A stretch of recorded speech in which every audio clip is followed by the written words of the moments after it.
Pang-4 na kabanata. As I opened my eyes, I see the most beautiful woman I ever seen in my whole internal life. The time is 2 p.m. and now she's still peacefully sleeping at my arms. I regret for what I treated her before. I am a bad man who doesn't care for her feelings before. I smile as I softly touch her cheek. She looked beautiful and sexy at the same time. I feel the hot coming from her body. That gives me uncontrolled feeling. The heck, Matthew? Stop yourself, I whisper. Na parang narinig niya, dahil gumalaw ito at siyang naging dahilan, kung bakit natanggal ang kumot niya sa kanyang dibdib. Malaya kong nakikita ang hinaharap niya, na siyang mas lalong nagpainit at agpabagsik sa nararamdaman ko. May muling nabuhay at tumayo. She just moaned and it turns me on. Before I can do anything, bumangon na ako at bago pumunta sa kitchen para magluto, ay hinalikan ko muna siya sa kanyang noo. I love you, my cherry. Now, ako naman ang babawi sa kanya. I know nagluluto siya bawat umaga noon, and madalas rin na hindi ko kinakain mga luto niya. Before our wedding, ilang araw ko siyang hindi nakita, na siyang ikinagalit ko kay daddy. He just want to follow the tradition pero ayaw ko. Wala akong nagawa kasi he's still my father, and he knows best for me. Magluluto na lang ako, kasi I know gutom siya, kapag nagising na siya. Alam na ang dahilan, pagod.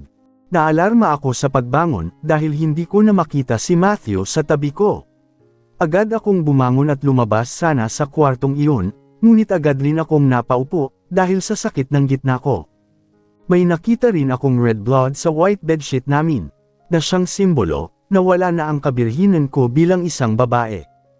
Wala akong maramdamang panghihinayang, sapagkat ang taong nakauna sa akin, ay ang taong mahal na mahal ko ng lubos.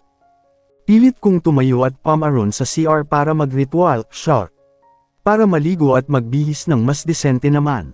Ang bedsheet rin na may bahid ng dugo ay linagay ko sa labahan, alangan namang iframe ko diba? Mula dito hanggang sa kusina amoy na amoy ko ang nasusunog na pagkain. Dali-dali akong lumakad ng paika-ika dahil nga mahapdi pa. At pumaron sa kusina. He's cooking pero baka sa mukha nito ang pagkairita, padubog niya na ring ipinatong ang tong sa sink. He look hot, malandi. Then I accidentally remember, ang mga naganap kagabi. Agad na namula ang pisngi ko, na siyang paglingon rin ni Matthew sa akin. Siguro naramdaman niyang may nagmamasid sa kanya.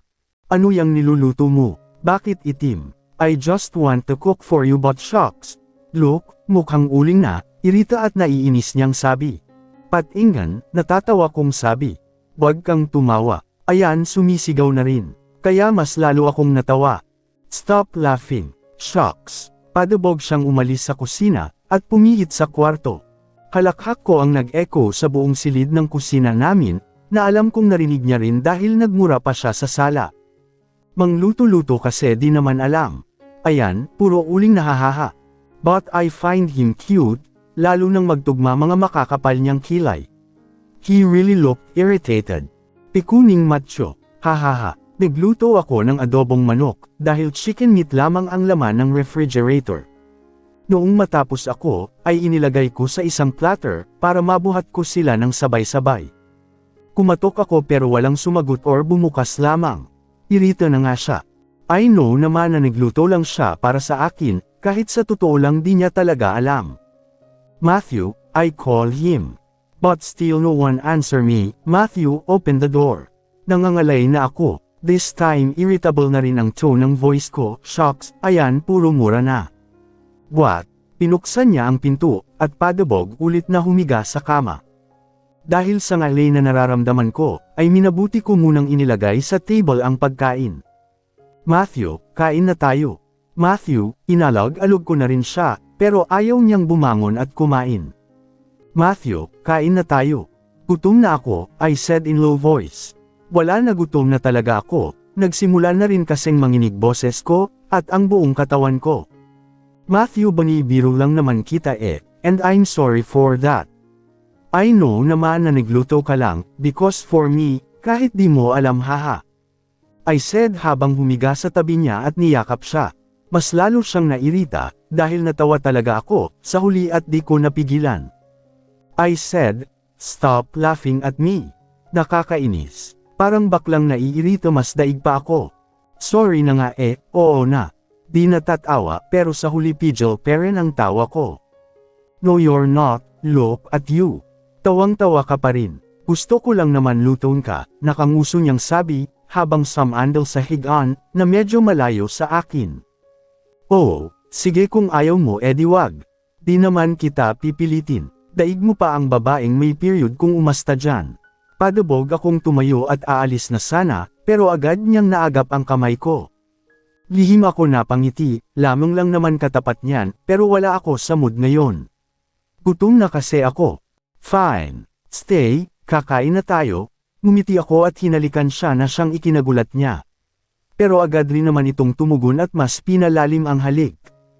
Ipapahiga na sana ako, ngunit sabay na kumulo ang mga tiyan namin.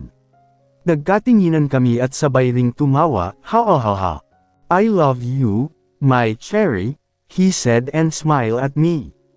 I love you too my husband, I kiss him smack and we continue to eat. I smile widely as I open the box. Inside of it is the dress I will wear later. This will be the first dinner with the man I love the most.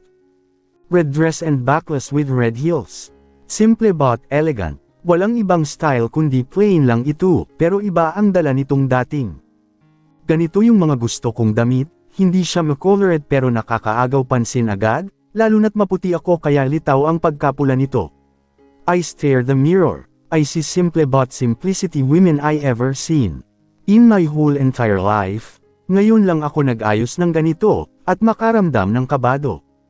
I smile before I wipe my red lipstick in my lips and amaze hit me up. Hindi ko akalaing mas magiging matured ang mukha ko. Talk. Ate bababa ka na lang daw po, kapag tapos ka na po sabi ni Sir Matthew. Sige, bababa na rin ako. Ate wag masyadong magpaganda baka pagbalik niyo may laman na yan. Rinig ko ang hajejek niya. Bago umalis na siyang ikinapula ng pisngi ko, natagpuan ko na lang ang sarili kong, hinahawakan ang manipis kong tiyan, paano kung magkaroon na kami ng anak ni Matthew, pero alam kong malabo pa, dahil hindi pa ako na-opera. Iyon sana ang iniisip ko, pero mas pinapahalagahan ko na ang ibang bagay. Ang gusto ko na lang ngayon ay ang makasama si Matthew, dahil limitado lamang ang panahon, na makakasama ko siya.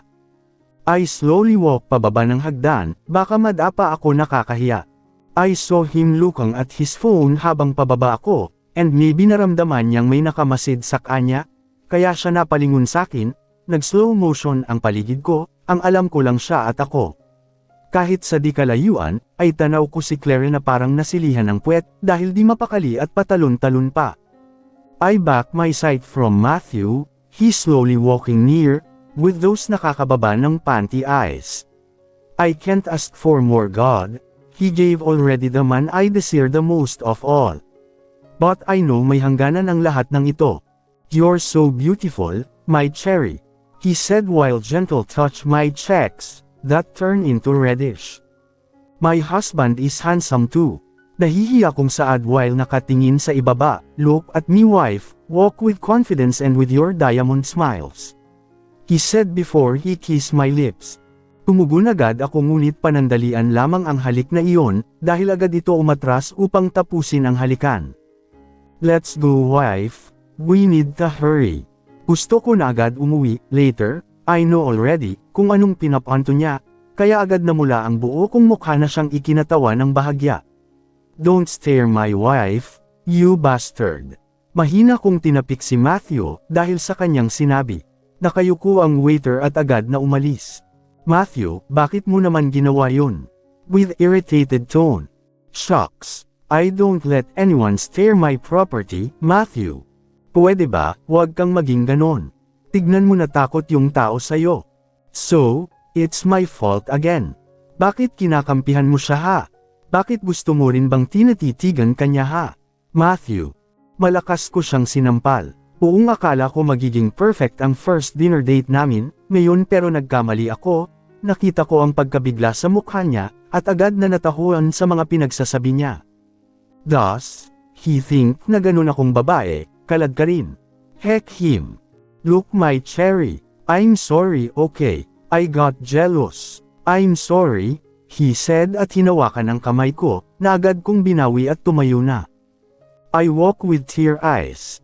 Hahabulin pa sana niya ako, ngunit may humablat sa kanyang, at naghalikan mismo ang dalawa sa harap ko. Blair. Doble ang sakit na naramdaman ko. Dahil ni hindi man lang agad tinulak ni Matthew ang babae, alam kong nabigla rin ito, ngunit di agad siya nakagalaw, and worst mukhang nagustuhan pa nito. Ngumiti ng wagi ang babae bago umalis, at ang paghabol sanay sa akin ni Matthew, ay nakasakay na ako sa taxi at doon umiyak. Narinig ko ang pagtawag sa akin ni Matthew, ngunit di ko na pinansin, at patuloy lang sa pagdagsa ang mga luha ko. Hindi ko maipaliwanag ang sakit at paiit na bumabalot sa buong pagkatao ko. Ang buong akala ko talaga ay magiging memorable at masaya ang gabing ito sa amin ni Matthew, pero heto na. Umiiyak ako sa isang swing dito sa plaza. Dito kami unang nagkita ni Kyle. Dito sa lugar na ito, nagkagulatan kaming dalawa, at dito rin ako umiyak nang dahil kay Matthew ulit. Pangalawa na ito, at mukhang mauulit-ulit dahil una pa lang ito, ngunit ganito na nangyayari sa amin ni Matthew. Nandito ka na naman at umiiyak. Hulaan ko, dahil sa asawa mo ba ulit? Nagangat ako ng tingin at nakita ko si Kyle papalapit sa akin. Oh, inabot niya ang panyo. Thank you, ngumiti ako at tumingin ulit sa kalangitan. Huwag kang ngumiti kung napipilitin ka lang, sinampal ako ng katotohanang, nagiging plastic na ako mismo sa sarili ko. Kyle, paano magmahal ng hindi nasasaktan? Walang nagmahal na hindi nasaktan ka. Why? Dahil nagmahal sila. Tumawa ito ng malakas kaya napangiti na rin ako dahil sa kalukuhan niya. Ang pag-ibig ay kaakibat ang sakit. Ibig sabihin kapag nagmahal ka expected na agad, na in the right time masasaktan at masasaktan ka ng taong mahal mo. Hindi dahil nag-invest ka ng maraming pagmamahal, ay hindi ka na masasaktan, kundi kung gaano ka nagmahal, triple pa ang sakit na balik nito. He said while staring the night sky too. Nagmamahal ako Kyle and walang kaso doon, dahil una sa lahat choice ko iyon, pero ang hindi ko matanggap, ay yung parang tinitignan niya akong maruming babae. Nasa isang tingin lang ng lalaki, ay makukuha na agad ako. Humihikbing saad ko. Inilapit niya ako sa kanya at hinakap, habang hinahaplos ang buhok ko. Stop crying my princess. Hindi mo deserve masaktan ng ganito. Nagmahal ka lang at kung ganun ang tingin niya sa'yo, let him be. Dahil kung tunay kanyang mahal, di niya magagawang paghinalaan ka ng ganon. Reality slap me again. Paano kung tama siya? Paano kung hindi niya talaga ako mahal, kaya ganon na lang pagtingin niya sa akin? Paano kung pinaglalaroan niya lang ako? Paano? Anong gagawin ko? Shy, tama na my princess. Agulgul ko lamang ang naririnig ko, at bawat hikbi ko masasabi kong bahid dito ang lungkot at sakit, yok. Sipon mo o, nandidiring sabi ni Kyle. Hoy, hindi kaya luha yan? Katwiran ko kahit ang totoo, ay may bahid ng sipon haha. Anong luha lang? May luha bang may pagka-yellowish ha? Sabihin mo ngang babae ka, galit ang lolo nyo. Oo na, sorry na.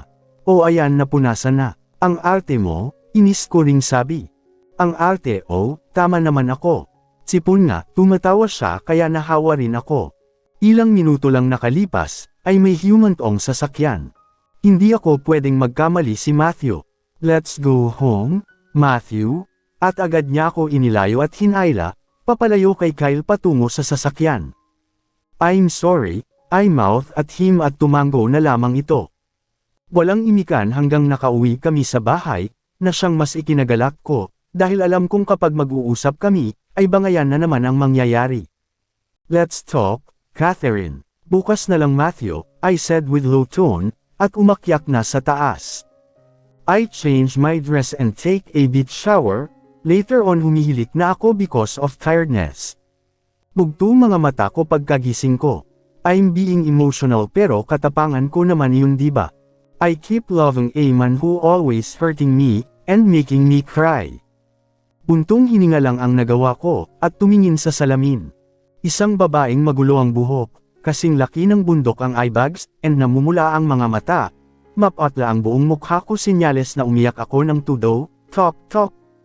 Ate, gising ka na po ba? Kakain ka na raw po. Hindi ako sumagot at tinitigan lamang ang mukha ko sa salamin. Ate, kain na raw po kayo. Hindi pa ako gutom, Clara.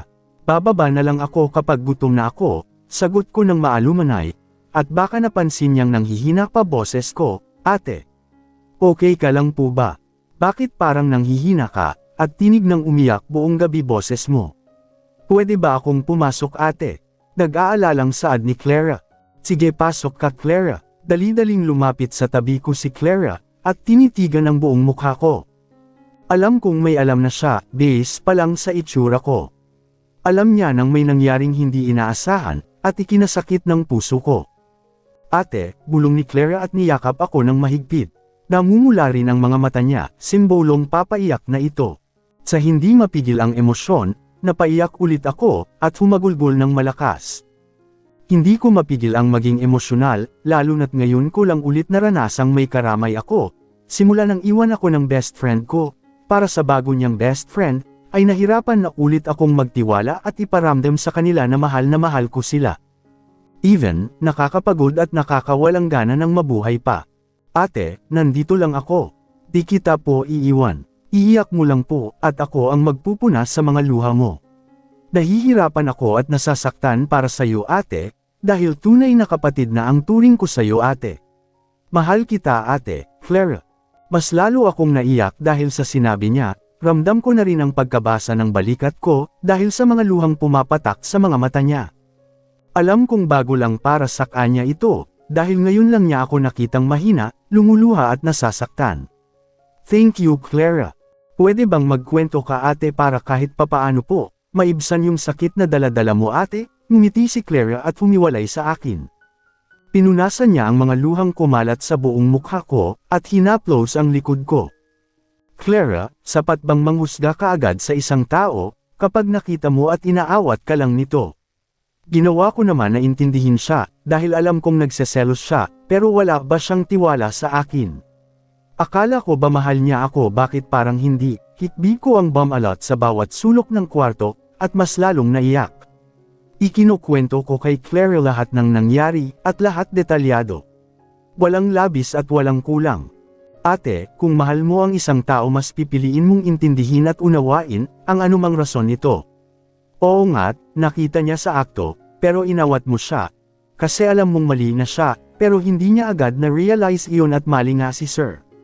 Sana wag kanyang pinagsalitaan ng ganun, ate, maski siya ay sakit rin ang nararamdaman. Hindi po sa kinakampihan kita pero ganun na rin iyon, ha. Pilit siyang tumawa para siguro pasyahin ako. Ngumiti ako at tinitigan lamang siya. Maling-mali kasi si Sir doon, ate, isa, bakit di niya agad tinulak yung girl? At yung girl naman na yun, malandi. Alam na ngang may kadate at asawa na rin ito, aba. Hinalikan pa mismo sa harap mo, ate. Walang respeto sa kapwa at wala rin respeto sa sarili. Public pa naman din iyon, paano kapag may nakakita nyon, at kumalat na sa social media? Paano pa, naikalat sa buong mundo na kasal na kayo? Aba, malandi talaga, napatawa na lamang ako, dahil gigil na gigil yung tinig niya, at yung mga mata niya nanliliksik. Oh, ayan, tumawa na siya. Mas maganda ka, ate, kapag nakangiti ka, she said before hugging me again. Thank you for cheering me up, Clara. Bumuhos ulit ang samot-saring emosyon ng aking nadama. Ate, kita kaya kahit sa up and downs mo kasama mo ako. Salamat, Clara. Mahal rin kita. Ngumiti ako at yamakap rin ako sa kanya, ngunit agad na napawi ang ngiting iyon, dahil kitang-kita ako mula sa bed hanggang pinto. Nakasandal ito at nakamasid sa amin. May sakit, panghihinayang, pangamba at pagmamahal ako nakikita sa mga mata niya, ngunit mas nangingibabaw ang guilty sa mata niya, Matthew. Naramdaman sigurong natigilan ako, at nakatingin ako sa may pinto, kaya't bamaling rin ang tingin ni Clara rito. Nakipagtitigan si Matthew kay Clara, na para bang sinasabing umalis na ito, dahil kami naman ang mag-uusap. Sige na, Clara, bumaba ka muna. Mag-lesson ka na lang muna. Ngumiti ako kay Clara para ay pakitang okay lang ako. Sige, ate, una na ako, sir. Umalis si Clara at kami na lang ni Matthew nandito. Nanginginig buong katawan ko. May sasabihin ka. Malamig na aking boses sa kanya. Catherine, bulong ni Matthew. Pwede ba tayong mag-usap? Please, Ayusin natin ito, Catherine. Nagsusumamo itong lumapit sa akin, at umupo sa kama. Sige.